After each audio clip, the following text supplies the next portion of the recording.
माननीय सदस्यगण, item number 1 Shrimati Nirmala Sitharaman वित्त मंत्री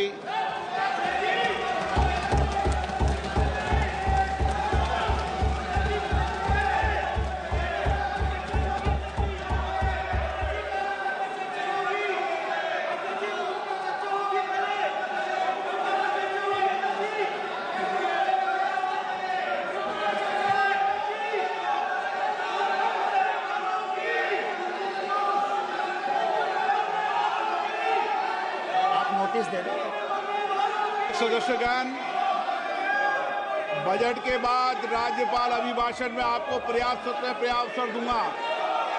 मेरा आपसे निवेदन है, नहीं माननीय अखिलेश जी, आपने संसद की मर्यादा को आप बना के रखें। कभी बजट भाषण के अंदर इस तरीके का नहीं हुआ, ये उचित नहीं है, ये उचित नहीं है। अखिलेश जी प्लीज, मैं आपको मौका दूंगा राज्यपाल अभिभाषण पे, प्लीज। नो, ये तरीका ठीक नहीं है। No,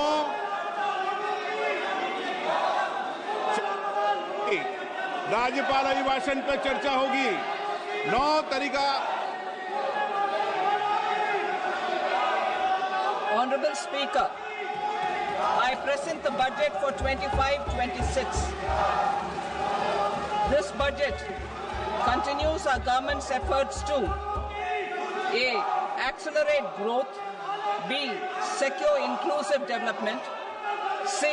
Invigorate private sector investments, D. Uplift household sentiments, and E. Enhance spending power of India's rising middle class. Together, we embark on a journey to unlock our nation's tremendous potential for greater prosperity and global positioning under the leadership of Honorable Prime Minister Shri Narendra Modi. As we complete the first quarter of the 21st century, continuing geopolitical headwinds suggest lower global economic growth over the medium term. However, our aspiration for a Vikasit Bharat inspires us, and the transformative work we have done during our government's first 2 terms guides us to march forward resolutely. Our economy is the fastest growing among all major economies. Our development track record for the past 10 years and structural reforms have drawn global attention. Confidence in India's capability and potential has only grown in this period. We see the next 5 years as a unique opportunity to realize Sabka Vikas, stimulating balanced growth of all regions. The great Telugu poet and playwright Gurujada Apparao had said, "Deshamante matti kadoy, deshamante manushuloy," meaning a country is not just its soil, a country is its people.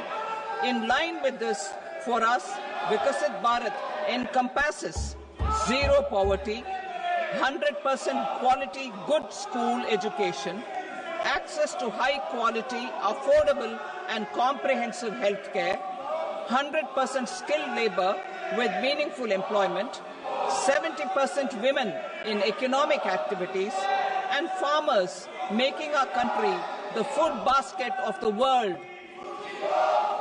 In this budget, the proposed development measures span 10 broad areas focusing on Garib, youth, Annadata and Nari, spurring agricultural growth and productivity, building rural prosperity and resilience, taking everyone together on an inclusive growth path, boosting manufacturing and furthering Make in India, supporting MSMEs, enabling employment-led development, investing in people, economy and innovation, securing energy supplies, promoting exports and nurturing innovation.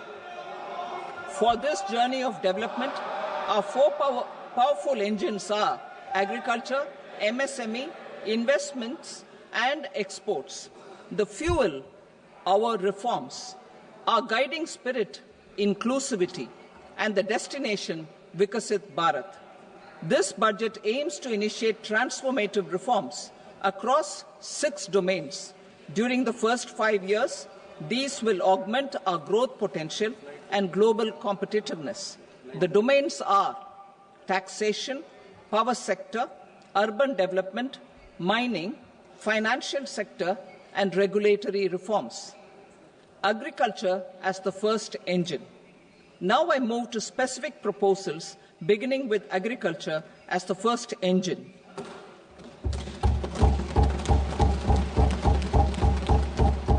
Prime Minister Dhan Dhanya Krishi Yojana, Developing Agri-Districts Program. Motivated by the success of the Aspirational District Program, our government will undertake a Prime Minister Dhan Dhanya Krishi Yojana in partnership with states. Through the convergence of existing schemes and specialized measures, the program will cover 100 districts with low productivity, moderate crop intensity, and below average credit parameters. It aims to 1. Enhance agricultural productivity, 2. Adopt crop diversification and sustainable agricultural practices, 3. Augment post-harvest storage at the panchayat and block level, 4. Improve irrigation facilities, and 5. Facilitate availability of long-term and short-term credit. This program is likely to help 1.7 crore farmers. Building rural prosperity and resilience. A comprehensive multi-sectoral rural prosperity and resilience program will be launched in partnership with the states. This will address underemployment in agriculture through skilling, investment, technology, and invigorating the rural economy. The goal is to generate ample opportunities in rural areas so that migration is an option but not a necessity. The program will focus on rural women, young farmers, rural youth, marginal and small farmers, and landless families. The details are in Annexure A. Domestic best practices will be incorporated, and appropriate technical and financial assistance will be sought from multilateral development banks. In Phase 1, 100 developing agri-districts will be covered. Atmanirbharta in pulses. Our government is implementing the National Mission for Edible Oilseed for achieving Atmanirbharta in edible oils. Our farmers have the capability to grow enough for our needs and more. 10 years ago, we made concerted efforts and succeeded in achieving near self-sufficiency in pulses. Farmers responded to the need by increasing the cultivated area by 50%, and government arranged for procurement and remunerative prices. Since then, with rising incomes and better affordability, our consumption of pulses has increased significantly. Our government will now launch a 6-year mission for Atmanirbharta in pulses with a special focus on Tuar, Urad and Masoor. Details are in Annexure B. Central agencies such as NAFED and NCCF will be ready to procure these 3 pulses as much as offered during the next 4 years from farmers who register with these agencies and enter into agreements. Comprehensive program for vegetables and fruits. It is encouraging that our people are increasingly becoming aware of their nutritional needs. It is a sign of a society becoming healthier. With rising income levels, the consumption of vegetables, fruits, and Shri Anna is increasing significantly. A comprehensive program to promote production, efficient supplies, processing, and remunerative prices for farmers will be launched in partnership with the states. Appropriate institutional mechanisms for implementation and participation of farmer producer organizations and cooperatives will be set up. Makhana Board in Bihar. For this, there is a special opportunity for the people of Bihar. A Makhana Board will be established in the state to improve production, processing, value addition, and marketing of makhana. The people engaged in these activities will be organized into FPOs. The board will provide hand-holding and training support to makhana farmers and will also work to ensure they receive the benefits of all relevant government schemes. A national mission on high-yielding seeds will be launched, aimed at 1. Strengthening research ecosystem, 2.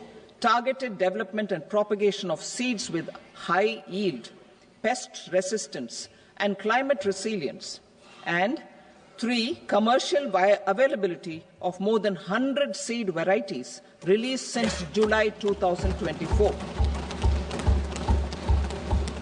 India ranks second largest globally in fish production and aquaculture.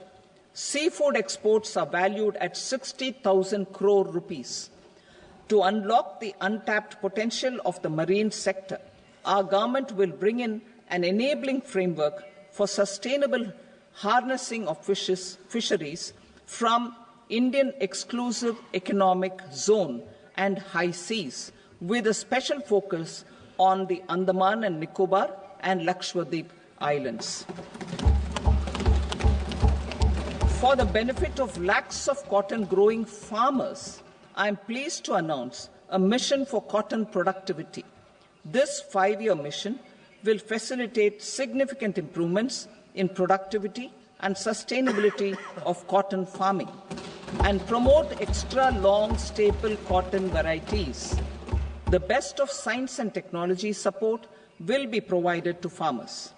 Aligned with our integrated 5F vision for the textile sector, this will help in increasing incomes of the farmers and ensure a steady supply of quality cotton for rejuvenating India's traditional textile sector. Kisan credit cards facilitate short-term loans for 7.7 crore farmers, fishermen, and dairy farmers.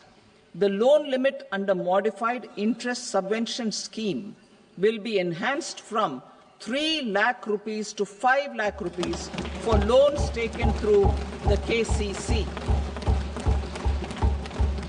For Atmanirbharta in urea production, our government had reopened 3 dormant urea plants in the eastern region. To further augment urea supply, a plant with annual capacity of 12.7 lakh metric tons will be set up at Namrup in Assam.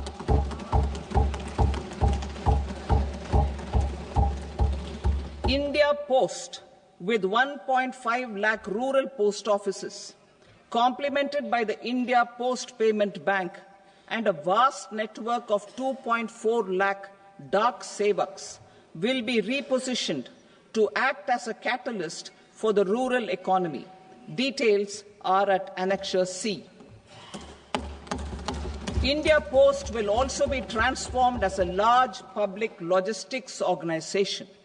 This will meet the rising needs of Vishwakarmas, new entrepreneurs, women, self-help groups, MSMEs, and the large business organizations. Our government will provide support to NCDC for its lending operations for the cooperative sector. MSMEs as the second engine. Now I move to MSMEs as the second engine, which encompasses manufacturing and services with a focus on MSMEs numbering 5.7 crores. Currently, over 1 crore registered MSMEs, employing 7.5 crore people and generating 36% of our manufacturing, have come together to position India as a global manufacturing hub. with their quality products. With their quality products, these MSMEs are responsible for 45% of our exports. To help them achieve higher efficiencies of scale, technological upgradation, and better access to capital, the investment and turnover limits for classification of all MSMEs will be enhanced to 2.5 and 2 times respectively. This will give them the confidence to grow and generate employment for our youth. The details are given in Annexure D. To improve access to credit, the credit guarantee cover will be enhanced. First, for micro and small enterprises from 5 crore to 10 crore rupees, leading to additional credit of 1.5 lakh crores in the next 5 years. Second, for startups from 10 crore rupees to 20 crore rupees, with the guarantee fee being moderated to 1% for loans in 27 focus sectors which are important for Atmanirbhar Bharat. And for well-run exporter MSMEs, for term loans up to 20 crore rupees. Also for the micro enterprises, we will introduce customized credit cards with a 5 lakh rupee limit for micro enterprises registered on Udyam portal. In the first year, 10 lakh such cards will be issued. Fund of funds for startups. The Alternate Investment Fund, AIFs, for startups have received commitments of more than 91,000 crores rupees. These are supported by the Fund of Funds set up with the Government of India's contribution of 10,000 crore rupees. Now, a new fund of funds with expanded scope and a fresh contribution of another 10,000 crore rupees will be set up. A new scheme will be launched for 5 lakh women, scheduled castes and scheduled tribes, first-time entrepreneurs. This will provide term loans up to 2 crore rupees during the next 5 years. The scheme will incorporate lessons from the successful Stand Up India scheme. Online capacity building for entrepreneurship and managerial skills will also be organized. Measures for labor-intensive sectors. To promote employment and entrepreneurship opportunities in labor-intensive sectors, our government will undertake specific policy and facilitation measures. To enhance the productivity, quality, and competitiveness of India's footwear and leather sector, a focus product scheme will be implemented. The scheme will support design capacity, component manufacturing, and machinery required for production of non-leather quality footwear, besides the support for leather footwear and products. The scheme is expected to facilitate employment for 22 lakh persons, generate over 4 lakh crore rupees, and exports of over 1.1 lakh crore rupees. Measures for the toys sector. Building on the National Action Plan for Toys, we will implement a scheme to make India a global hub for toys. The scheme will focus on development of clusters, skills, and a manufacturing ecosystem that will create high-quality, unique, innovative, and sustainable toys that will represent the Made in India brand. Support for food processing. In line with our commitment towards Purvodaya, we will establish a National Institute of Food Technology, Entrepreneurship and Management in Bihar. The institute will provide a strong fillip to food processing activities in the entire eastern region. This will result in 1. Enhanced income for the farmers through value addition to their produce, and 2, skilling entrepreneurship and employment opportunities for the youth. Manufacturing mission, furthering Make in India. Our government will set up a national manufacturing mission covering small, medium and large industries for furthering Make in India by providing policy support, execution roadmaps, governance and monitoring framework for central ministries and states. Details are in Annexure E. Given our commitment to climate-friendly development, the mission will also support clean tech manufacturing.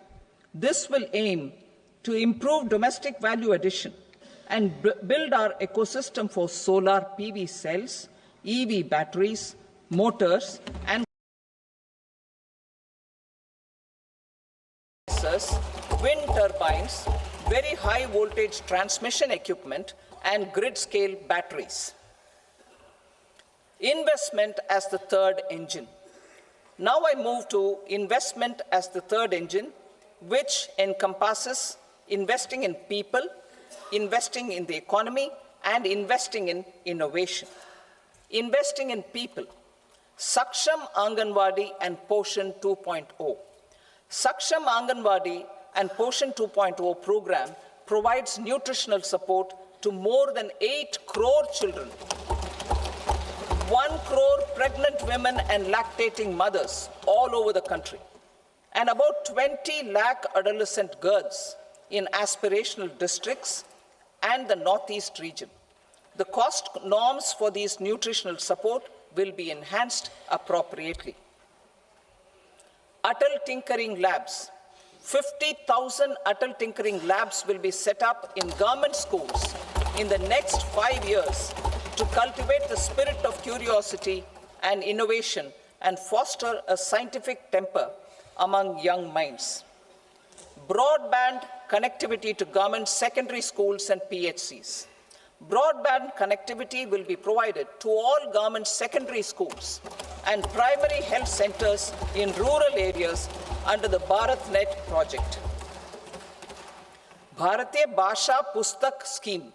We propose to implement a Bharatiya Bhasha Pustak scheme to provide digital form Indian language books for schools and for higher education.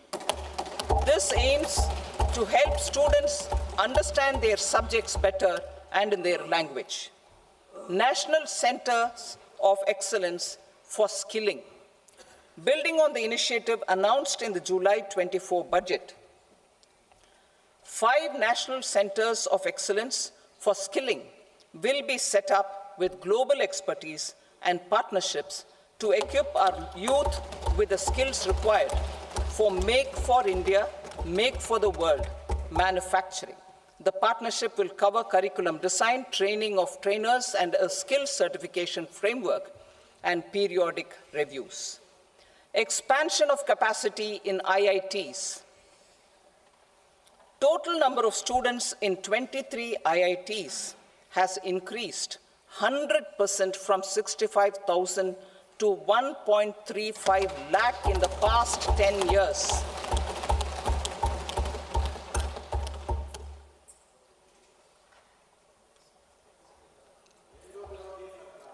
Additional infrastructure will be created in the 5 IITs started after 2014 to facilitate education for 6,500 more students.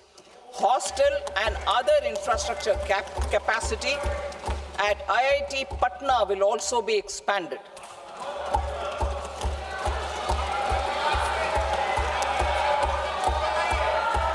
Center of Excellence.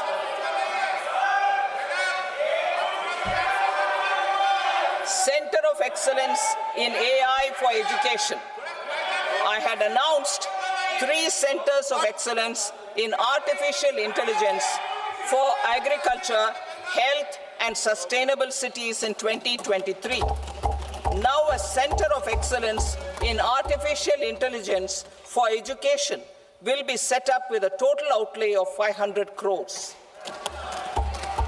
Expansion of medical education. Our government has added almost 1.1 lakh undergraduate and postgraduate medical education seats in 10 years, an increase of 130%. In the next year, 10,000 additional seats will be added in medical colleges and hospitals towards the goal of adding 75,000 seats in the next 5 years. Daycare cancer centers in all district hospitals. Our government will facilitate setting up of daycare cancer centers in all district hospitals in the next 3 years. 200 centers will be established in 25-26 itself. Strengthening urban livelihoods. Our government has been giving priority to assisting urban poor and vulnerable groups. A scheme for socio-economic upliftment of urban workers will be implemented to help them improve their incomes, have sustainable livelihoods, and a better quality of life. PM Swanidhi scheme has benefited more than 68 lakh street vendors, giving them respite from high-interest informal sector loans. Building on this success, the scheme will be revamped with enhanced loans from banks, UPI-linked credit cards with 30,000 rupees limit, and capacity building support. Social Security Scheme for welfare of online platform workers. Gig workers of online platforms provide great dynamism to the new age services economy. Recognizing their contribution, our government will arrange for their identity cards and registration on the e-Shram portal. They will be provided health care under PM Jan Arogya Yojana. This measure is likely to assist nearly 1 crore gig workers.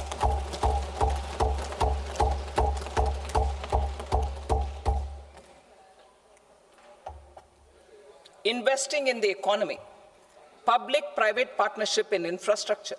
Each infrastructure-related ministry will come up with a 3-year pipeline of projects that can be implemented in PPP mode. States will also be encouraged to do so and can seek support from the India Infrastructure Project Development Fund, which is a scheme to prepare PPP proposals. Support to states for infrastructure. An outlay of 1.5 lakh crore is proposed for the 50-year interest-free loans to states for capital expenditure and incentives for reforms. Building on the success of the first asset monetization plan announced in 2021, the second plan for 2025 to 30 will be launched to plow back capital of 10 lakh crore in new projects. Regulatory and fiscal measures will be fine-tuned to support the plan. Jal Jeevan Mission. Since 2019, 15 crore households, representing 80% of India's rural population, have been provided access to portable tap water connections. To achieve 100% coverage, I am pleased to announce the extension of this mission until 2028 with an enhanced total outlay. The mission's focus will be on the quality of infrastructure and O&M of rural piped water supply schemes through Jan Bhagidari. A separate MOU or separate MOUs will be signed with the states and union territories to ensure sustainability and citizen-centric water services delivery. Urban sector reforms. Building on the July budget proposals, urban sector reforms related to governance, municipal services, urban land and planning will be incentivized. Urban Challenge Fund. The government will set up an Urban Challenge Fund of 1 lakh crore rupees to implement the proposals for cities as growth hubs, creative redevelopment of cities and for water and sanitation purposes announced in the July budget. This fund will finance up to 25% of the cost of bankable projects, with a stipulation that at least 50% of the cost is funded from bonds, bank loans, and PPPs. An allocation of 10,000 crore is proposed in 2025-26. Power sector reforms. We will incentivize electricity distribution reforms and augmentation of intra-state transmission capacity by states. This will improve financial health and capacity of electricity companies. Additional borrowing of 0.5% of GSDP will be allowed to states contingent on these reforms. Nuclear energy mission for Vikasit Bharat. Development of at least 100 gigawatt of nuclear energy by 2047 is essential for our energy transition efforts. For an active partnership with the private sector towards this goal, amendments to the Atomic Energy Act and the Civil Liability for Nuclear Damage Act will be taken up. A nuclear energy mission for research and development of small modular reactors with an outlay of 20,000 crore will be set up. At least 5 indigenously developed small modular reactors will be operationalized by 2033. Shipbuilding. The shipbuilding financial assistance policy will be revamped to address cost disadvantages. This will also include credit notes for shipbreaking in Indian yards to promote the circular economy. Large ships above a specified size will be included in the infrastructure harmonized master list. Shipbuilding clusters will be facilitated to increase the range, categories, and capacity of ships. This will include additional infrastructure, facilities, skilling, and technology to develop the entire ecosystem. Maritime Development Fund. For long-term financing for the maritime industry, a Maritime Development Fund with a corpus of 25,000 crore rupees will be set up. This will be for distributed support and promoting competition. This will have up to 49% contribution by the government, and the balance will be mobilized from ports and from private sector. UDAN regional connectivity schemes. UDAN has enabled 1.5 crore middle-class people to meet their aspirations for speedier travel. The scheme has connected 88 airports, and operationalized 619 routes. Inspired by that success, a modified UDAN scheme will be launched to enhance regional connectivity to 120 new destinations and carry 4 crore passengers in the next 10 years. 4 crore additional passengers in the next 10 years. The scheme will also support helipads and smaller airports in hilly, aspirational, and northeast regional districts. Greenfield airports will be facilitated in Bihar to meet the future needs of the state. These will be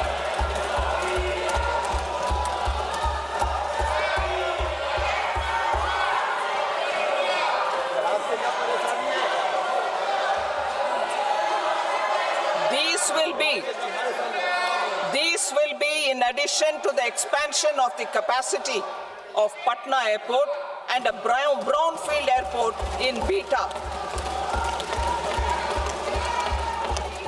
Western Kosi Canal project in Mithilanchal. Financial support will be provided for the Western Kosi Canal ERM project benefiting a large number of farmers, cultivating over 50,000 hectares of land in the Mithilanchal region of Bihar. Mining sector reforms, including those for minor minerals, will be encouraged through sharing of best practices and institutions of a state mining index. A policy for recovery of critical minerals from tailings will be brought out. Under the special window for affordable and mid-income housing, SWAMI, 50,000 dwelling units in stressed housing projects have been completed and keys handed over to home buyers. Another 40,000 units will be completed in 2025, further helping middle-class families who were paying EMIs on loans taken for apartments while also paying rent for their current dwellings. Building on this success, SWAMI Fund 2 will be established as a blended finance facility with contribution from the government, banks, and private investors. This fund of 15,000 crore rupees will aim for expeditious completion of another 1 lakh units. PM Gati Shakti data for private sector.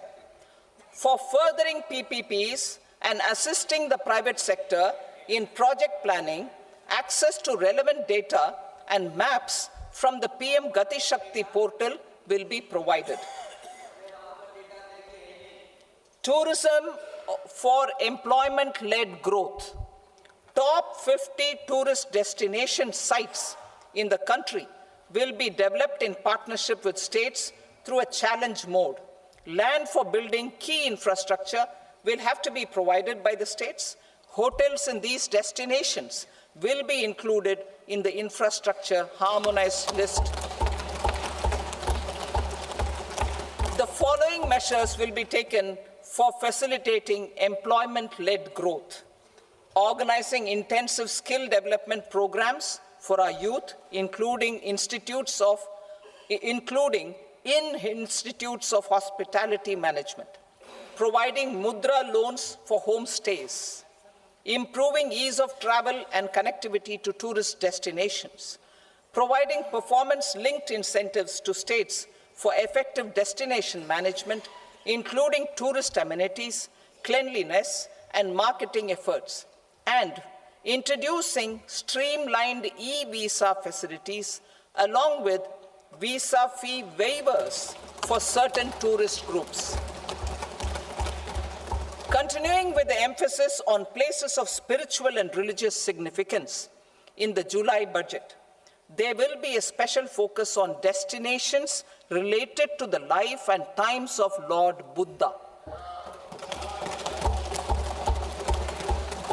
Medical tourism and heal in India. Medical tourism and heal in India will be promoted in partnership with the private sector, along with capacity building and easier visa norms. Investing in innovation. To implement private sector-driven research, development, and innovation initiatives announced in the July budget, I am now allocating 20,000 crore rupees for this purpose. A deep tech fund of funds will also be explored to catalyze the next generation startups as a part of this initiative.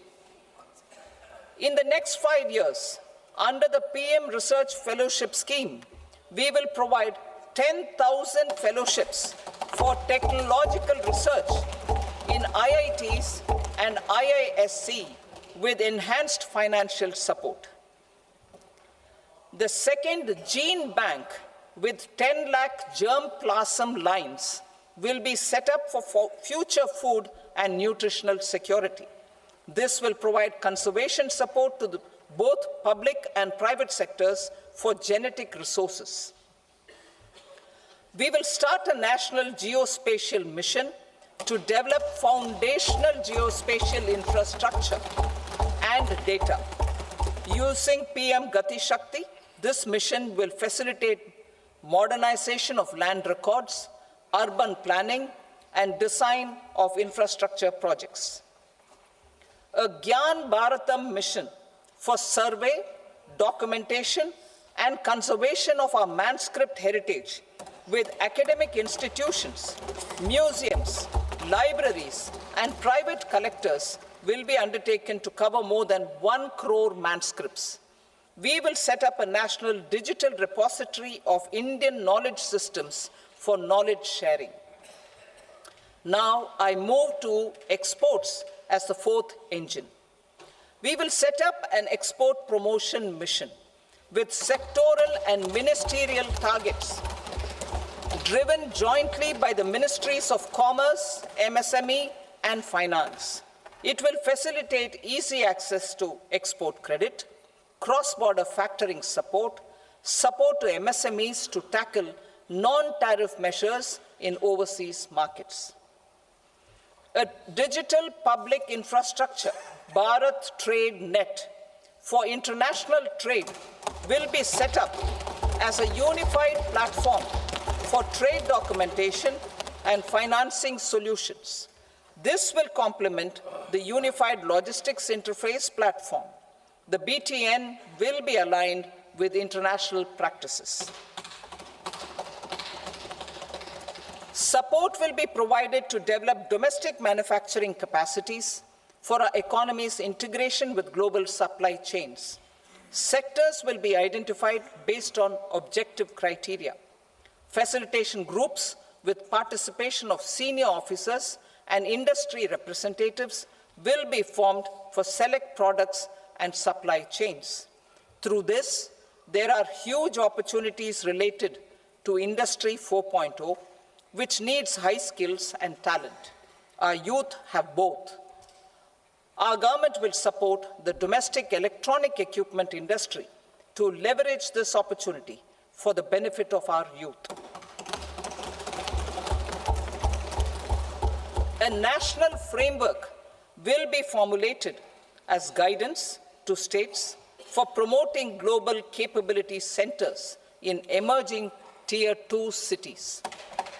This will suggest measures for enhancing availability of talent and infrastructure, building bylaw reforms, and mechanisms for collaboration with industry.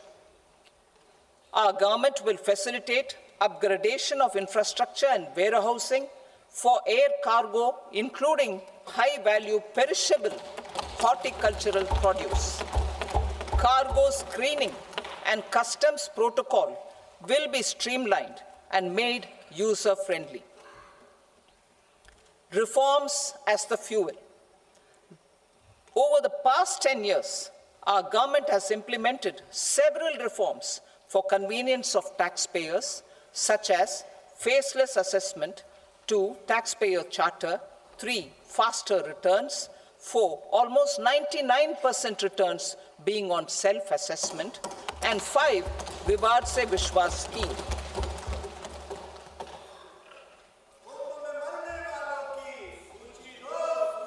Continuing these efforts, I reaffirm the commitment of the Tax Department to trust first, scrutinize later.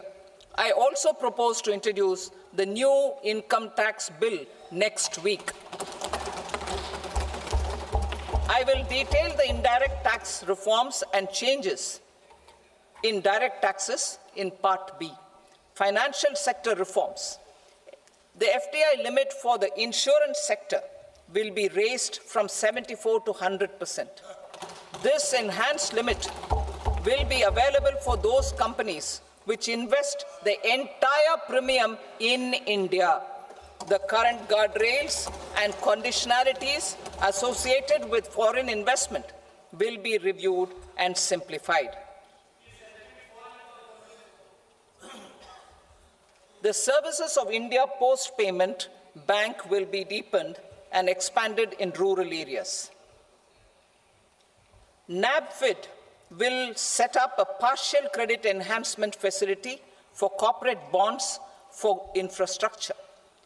Public sector banks will develop Grameen Credit Score framework to serve the credit needs of SHG members and people in rural areas. A forum for regulatory coordination and development of pension products will be set up.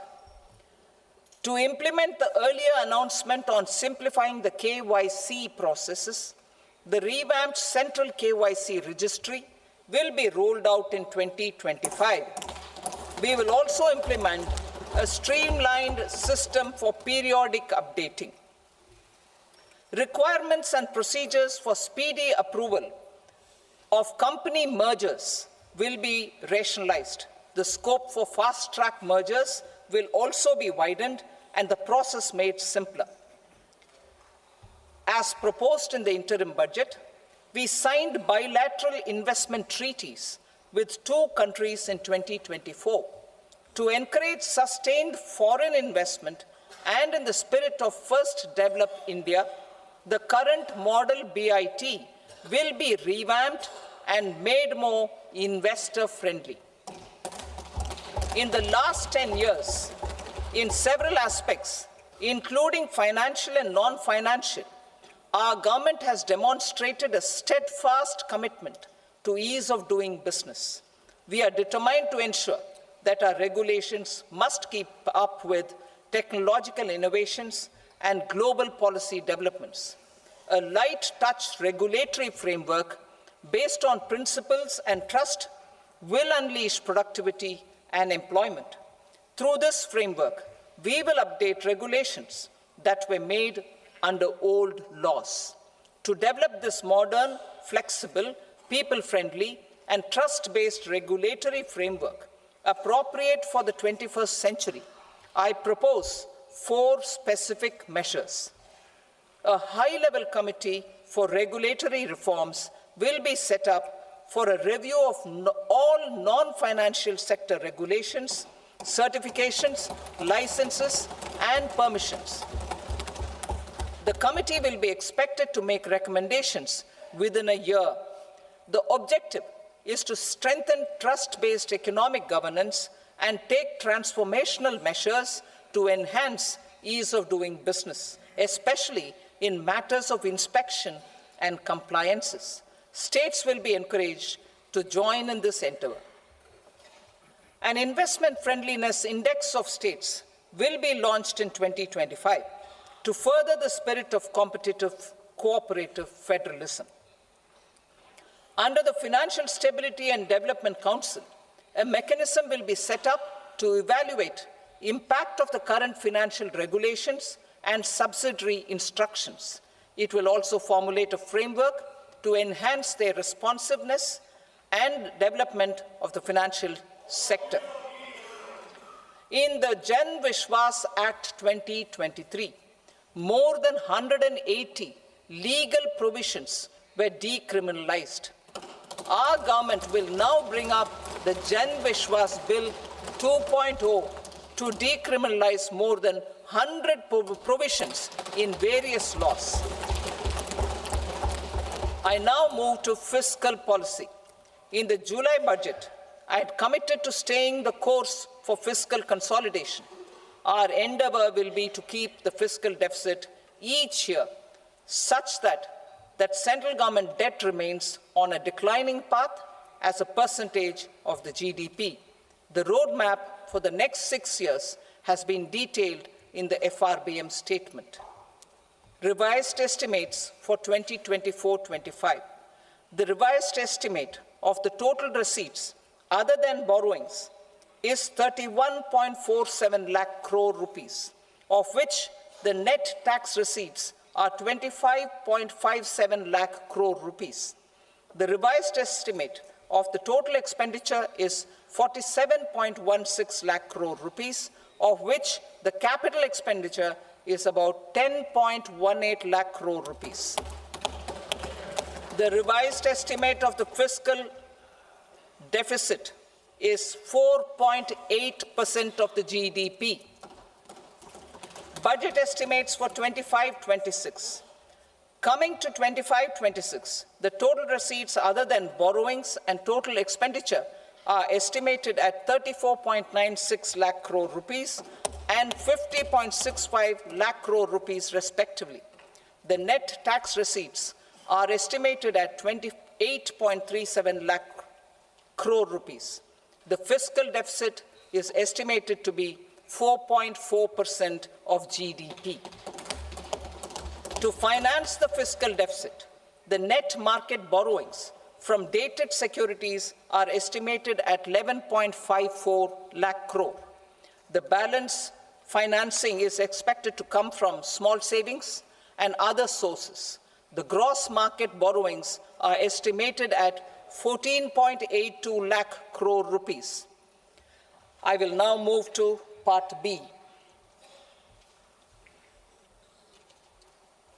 Indirect taxes. My proposals relating to customs aim to rationalize tariff structure and address duty inversion.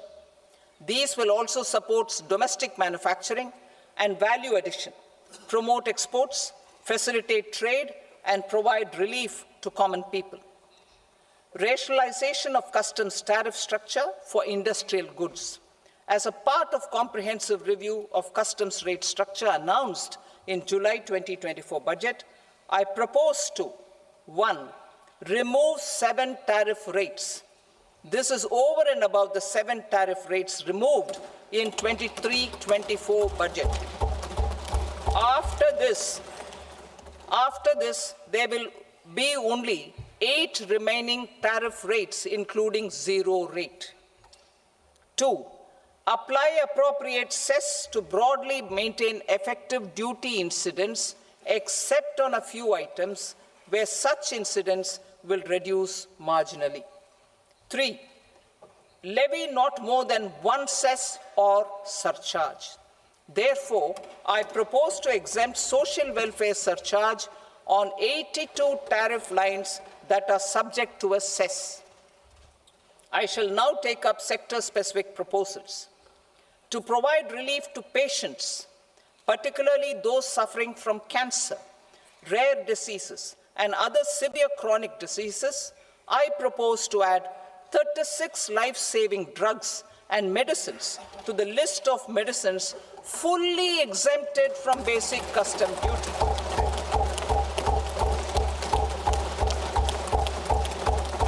I also propose to add 6 life-saving medicines to the list attracting concessional custom duty of 5%. Full exemption and concessional duty will also respectively apply on the bulk drugs for manufacture of the above. Specified drugs and medicines under patient assistance programs run by the pharmaceutical companies are fully exempt from BCD, provided the medicines are supplied free of cost to the patients. I propose to add 37 more medicines along with 13 new patient assistance programs. Support to domestic manufacturing and value addition. Critical minerals. In the July 2024 budget, I had fully exempted BCD on 25 critical minerals that are not domestically available. I had also reduced BCD of 2 other such minerals to provide a major fillip to their processing, especially by MSMEs. Now, I propose to fully exempt cobalt powder and waste, the scrap of lithium-ion battery, lead, zinc, and 12 more critical minerals. This will help secure the availability for manufacturing in India and promote more jobs for our youth. To promote domestic production of technical textile products such as agro-textiles, medical textiles, and geotextiles at competitive prices, I propose to add 2 more types of shuttle-less looms to the list of fully exempted textile machinery. I also propose to revise the BCD rate on knitted fabrics covered by 9 tariff lines from 10 or 20 to 20% or 115 rupees per kg, whichever is higher. Electronic goods. In line with our Make in India policy and to rectify inverted duty structure, I propose to increase the BCD on interactive flat panel display from 10% to 20% and reduce the BCD to 5% on open cell and other components. In 23-24 budget, for the manufacture of open cells of LCD, LED TVs, I had reduced the BCD on parts of open cells from 5% to 2.5%. To further boost the manufacture of such open cells, the BCD on these parts will now stand exempted. Lithium-ion battery. To the list of exempted capital goods, I propose to add 35 additional capital goods for EV battery manufacturing and 28 additional capital goods for mobile phone battery manufacturing. This will boost domestic manufacture of lithium-ion batteries, both for mobile phones and for electric vehicles. Shipping sector. Considering that shipbuilding has a long gestation period, I propose to continue the exemption of BCD on raw materials, components, consumables, or parts for the manufacture of ships for another 10 years.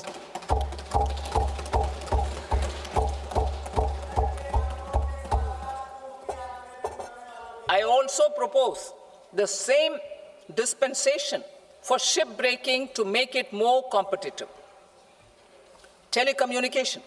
To prevent classification disputes, I propose to reduce the BCD from 20% to 10% on carrier-grade Ethernet switches to make it at par with non-carrier-grade Ethernet switches.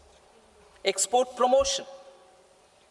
To facilitate exports of handicrafts, I propose to extend the time period for export from 6 months to 1 year, further extendable by another 3 months if required. I also propose to add 9 items to the list of duty-free inputs. Leather sector. I propose to fully exempt BCD on wet blue leather to facilitate imports for domestic value addition and employment. I also propose to exempt crust leather from 20% export duty to facilitate exports by small tanners. Marine products. To enhance India's competitiveness in the global seafood market, I propose to reduce BCD from 30% to 5% on frozen fish paste, surimi, for manufacture and export of its analog products. I also propose to reduce BCD from 15% to 5% on fish hydrolysates for manufacture of fish and shrimp feed. In July 2024 budget, to promote development of domestic MROs for aircraft and ships, I had extended the time limit for export of foreign origin goods that were imported for repairs from 6 months to 1 year and further extendable by 1 year. I now propose to extend the same dispensation for railway goods. Time limit for provisional assessment. Presently, the Customs Act 1962 does not provide any time limit to finalize provisional assessments, leading to uncertainty and cost to trade. As a measure of promoting ease of doing business, I propose to fix a time limit of 2 years, extendable by a year, for finalizing the provisional assessment. I propose to introduce a new provision that will enable importers or exporters, after clearance of goods, to voluntarily declare material facts and pay duty with interest but without penalty. This will incentivize voluntary compliance. However, this will not apply in cases where department has already initiated audit or investigation proceedings. For industry to better plan their imports, I propose to extend the time limit for the end use of imported inputs in the relevant rules from 6 months to 1 year. This will provide operational flexibility in view of cost and uncertainty of supply. Further, such importers will now have to file only quarterly statements instead of a monthly statement.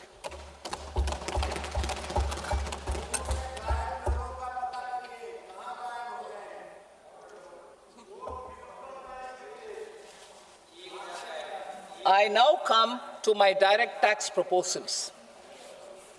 In Part A, I have briefly underlined taxation reforms as one of key reforms to realize our vision of Vikasit Bharat. In respect of criminal law, our government had earlier ushered in Bharatiya Nyaya Sanhita, replacing Bharatiya Danda Sanhita. I am happy to inform this august House and the country that for new income tax bill will carry forward the same spirit of Nyaya in its drafting as well. The new bill will be clear and direct in text, with close to half of the present law in terms of both chapters and words. It will be simple to understand for taxpayers and tax administrators, leading to tax certainty and reduced litigation. Reforms, however, are not a destination. They are means to achieve good governance for our people and economy. Providing good governance primarily involves being responsive. The Tirukural captures this in verse 542, which reads, "Vaanokki vaazhum ulagallam, mannavan kol nokki vaazhum kudi," meaning, just as the living beings live expecting rains, citizens live expecting good governance. Our government is committed to keeping an ear to the ground and a finger on the pulse and responding while balancing our national building efforts.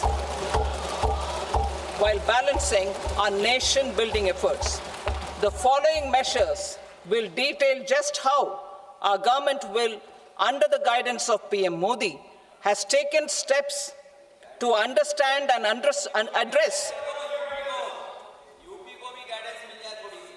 I repeat that sentence, sir. The following measures will detail just how our government, under the guidance of PM Modi, has taken steps to understand and address the needs voiced by our citizens. My tax proposals are guided by this spirit. The objectives of my proposals are as follows: personal income tax reforms with special focus on middle class, rationalization of TDS and TCS for easing difficulties, encouraging voluntary compliance, reducing compliance burden, ease of doing business, employment and investment. I will come to my proposal on personal income tax towards the end. TDS and TCS, rationalization for easing difficulties. I propose to rationalize tax deduction at source, TDS, by reducing the number of rates and thresholds above which TDS is deducted. Further, threshold amounts for tax deduction will be increased for better clarity and uniformity. The limit for tax deduction on interest for senior citizens is being doubled from the present 50,000 rupees to 1 lakh rupees. Similarly, the annual limit of 2.40 lakh rupees for TDS on rent is being increased to 6 lakh rupees. This will reduce the number of transactions liable to TDS, thus benefiting small taxpayers receiving small payments. The threshold to collect tax at source, the TCS, on remittances under RBI's liberalized remittance scheme, the LRS, is proposed to be increased from 7 lakh to 10 lakhs. I also propose to remove TCS on remittances for education purposes, where such remittances is out of a loan taken from a specified financial institution. Both TDS and TCS are being applied on any transaction related to sale of goods. To prevent such compliance difficulties, I propose to omit the TCS. I also propose that the provisions of the higher TDS deduction will now apply only in non-PAN cases. In July 2024, the delay for payment of TDS up to the due date of filing statement was decriminalized. I propose to provide the same relaxation to TCS provisions as well. The government under the leadership of Prime Minister Modi believes in Sabka Saath, Sabka Vikas, Sabka Vishwas and Sabka Prayas. In line with this, we brought in updated return facility in 2022 for voluntary compliance by taxpayers who had omitted to report their correct income. Our trust in taxpayers was proved right. Nearly 90 lakh taxpayers voluntarily updated their incomes by paying additional tax. Taking this trust further, I now propose to extend the time limit to file updated returns for any assessment year from the current limit of 2 years to 4 years. I propose to reduce the compliance burden for small charitable trusts and institutions by increasing their period of registration from 5 years to 10 years. It is also proposed that disproportionate consequences do not arise for minor defaults such as incomplete applications filed by charitable entities. Presently, taxpayers can claim the annual value of self-occupied properties as nil only on the fulfillment of certain conditions. Considering the difficulties faced by taxpayers, it is proposed to allow the benefit of 2 such self-occupied properties without any condition. To streamline the process of transfer pricing and to provide an alternative to yearly examination, I propose to introduce a scheme for determining arm's length price of international transaction for a block period of 3 years. This will be in line with global best practices. With a view to reduce litigation and provide certainty in international taxation, the scope of safe harbor rules is being expanded. A number of senior and very senior citizens have very old national savings scheme accounts. As interest is no longer payable on such accounts, I propose to exempt withdrawals made from NSS by individuals on or after 29th August 2024. I am also proposing to allow similar treatment to NPS Vatsalya accounts as is available to normal NPS accounts subject to overall limits. In my speech in July 2024, I had promised that all processes, including giving effect to appellate orders, shall be digitalized and made paperless over the next 2 years. So I'm happy to announce that digitalization is being made operational now. In July 2024, we brought in the Vivad Se Vishwas scheme to resolve income tax disputes pending in appeal. The scheme has received a great response, with nearly 33,000 taxpayers having availed of the scheme to settle their disputes. I have a few proposals to promote investment and employment. It is proposed to provide a presumptive taxation regime for non-residents who provide services to a resident company that is establishing or operating an electronics manufacturing facility. I further propose to introduce a safe harbor for tax certainty for non-residents who store components for supply to specified electronics manufacturing units. Presently, the tonnage tax scheme is available only to sea-going ships. The benefits of existing tonnage tax scheme are proposed to be extended to inland vessels registered under the Indian Vessels Act 2021 to promote inland water transport in the country. Extension for incorporation of startups. We continue to support the Indian startup ecosystem. I propose to extend the period of incorporation by 5 years to allow the benefit available to startups which are incorporated before 1/4/2030. In order to attract and promote additional activities in the IFSC, I am inter alia proposing specific benefits to ship leasing units, insurance offices, and treasury centers of global companies which are set up in IFSC. Further, to claim benefits, the cut-off date for commencement in IFSC has also been extended by 5 years to 31/3/2030. Category 1 and Category 2 AIFs are undertaking investments in infrastructure and other such sectors. I propose to provide certainty of taxation to these entities on the gains from securities, to promote funding from sovereign wealth funds and pension funds to the infrastructure sector. I propose to extend the date of making an investment by 5 more years up to 31st March 2030.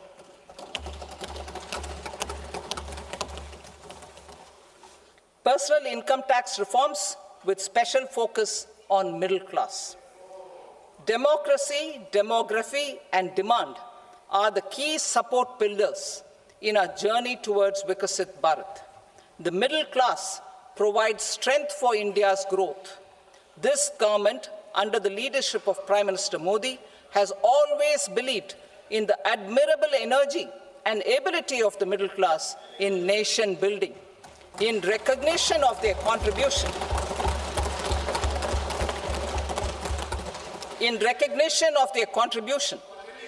we have periodically reduced their tax burden. Right after 2014, the nil tax slab was raised to 2.5 lakhs of rupees, which was further raised to 5 lakh rupees in 2019 and to 7 lakh rupees in 2023. This is reflective of our government's trust on the middle class taxpayers. I am now happy to announce that there will be no income tax payable up to income of 12 lakh rupees.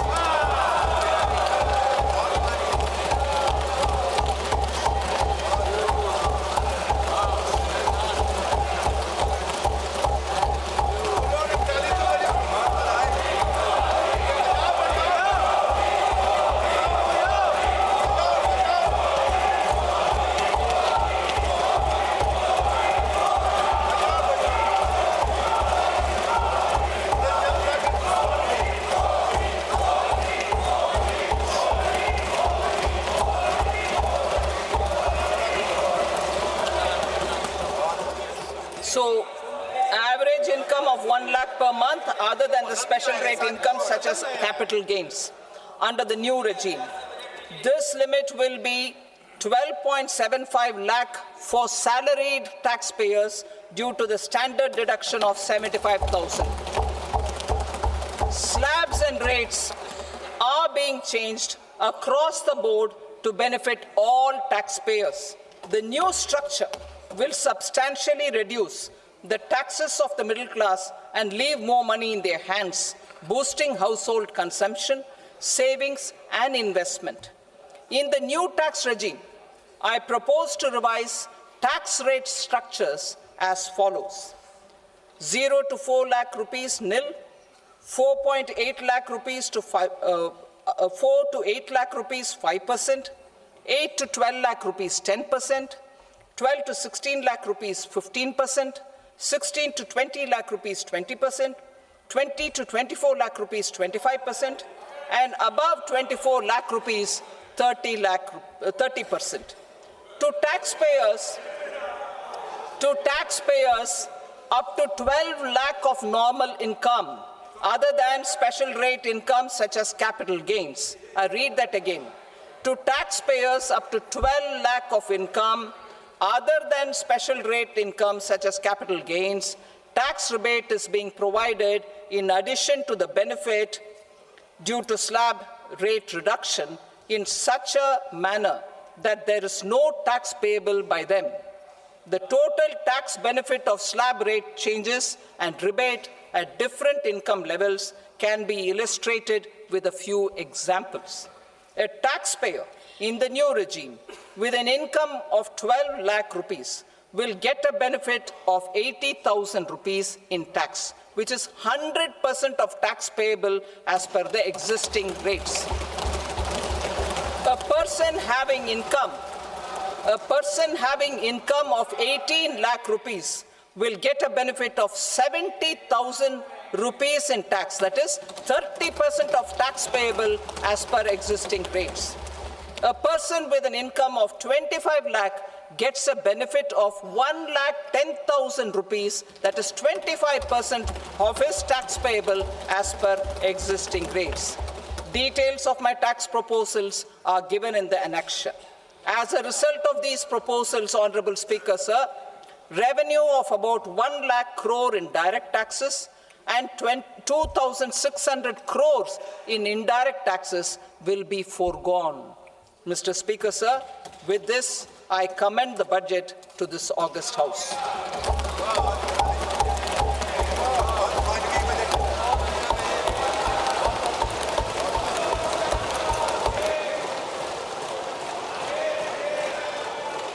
Item number 2, Srimati Nirmala Sitharaman. Sir, with your permission, I rise to lay on the table the following statements under Section 3(1) of the Fiscal Responsibility and Budget Management Act 2003.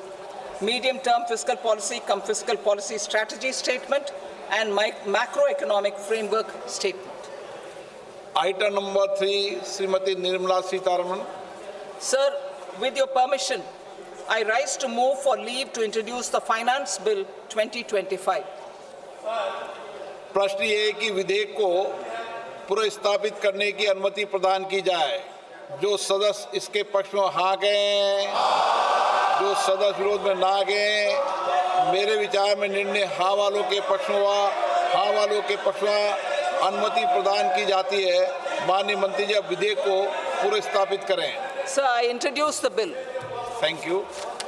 सभा की कार्रवाई सोमवार दिनांक 3 फरवरी 2025 को प्राप्त 11 बजे तक के लिए स्थगित की जाती है।